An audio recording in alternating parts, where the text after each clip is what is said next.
This week at NASA. Touchdown confirmed.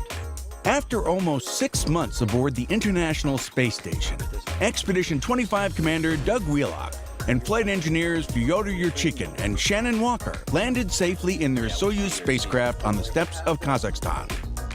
The trio launched to the ISS in June. Left behind aboard the orbiting complex were Expedition 26 Commander Scott Kelly and flight engineers Alexander Kaleri and Oleg Skropochka. The 3 other members of the Expedition 26 crew, Dmitry Kondratyev, Paolo Nespoli, and Katie Coleman, are scheduled to launch to the station from the Baikonur Cosmodrome in Kazakhstan on December 13th. This is turning out to be a little more complicated from an analysis standpoint, and it doesn't lend itself to a very easy answer. STS-133 will now begin no earlier than December 17th. That moves Discovery's possible liftoff for the International Space Station from a November 30th, December 6th launch window. Technicians at the Kennedy Space Center's Launch Pad 39A have completed repairs to the shuttle, but program managers say they want more time to test and analyze whether it's now safe to fly, or additional modifications are needed. What happened on the first time we loaded the tank is when that first bending moment started on the stringer, a crack appeared along one of the feet of the stringer, and the stringer basically cracked on the other side in an overload condition and popped out about 1/2 inch. Program managers will meet again before deciding whether to target a launch date within the new 4-day window that ends December 20th. 4, 3, 2, 1. Stage 1. Liftoff. The SpaceX Corporation has reached a milestone in commercial spaceflight. SpaceX's Dragon spacecraft has been granted a license by the Federal Aviation Administration to re-enter Earth's atmosphere on its return from space. The Dragon, a free-flying, reusable spacecraft in development under NASA's Commercial Orbital Transportation Services, or COTS program, is designed to transport cargo and/or crew members to the International Space Station. Its first demonstration test flight atop SpaceX's Falcon 9 launch vehicle is scheduled for early next month. This is the first license issued by the FAA for a commercial spacecraft's re-entry from Earth's orbit. Do you have a telescope on board? And if so, what can you see through it? Hi, Elizabeth. Good question. We do not have a telescope on board, but we have very, very powerful camera lenses and some binoculars and things that we use.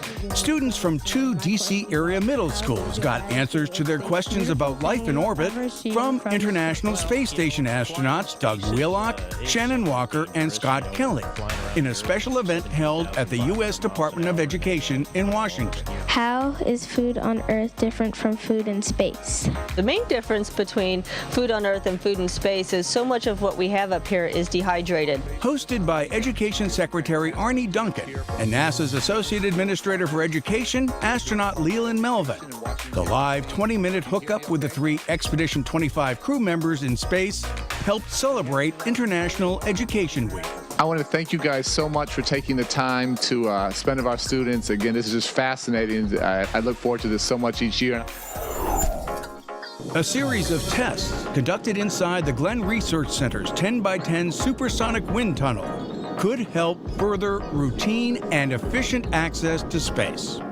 The Combined Cycle Engine Test Series is meant to demonstrate how the CCE can smoothly transition from turbine to scramjet power. Showing that this so-called mode transition is possible may boost the future use of highly efficient air-breathing propulsion as a less costly and more efficient method of sending vehicles into space. This new method of going into space should be more cost-efficient because the traditional method with the space shuttle is expensive. With air-breathing propulsion, we'll be able to reduce the launch vehicle costs with more airport-like operations. Astronaut and Cleveland area native Mike Good made a series of appearances in his hometown. A veteran of 4 spacewalks, Good signed autographs in the NASA Glenn Visitor Center located at the Great Lakes Science Center. And before introducing the OmniMax movie Hubble, Good recounted his experiences aboard Space Shuttle Atlantis' STS-125 servicing mission to the telescope in May 2009. Please welcome Colonel Good to the queue as he returns to Cleveland.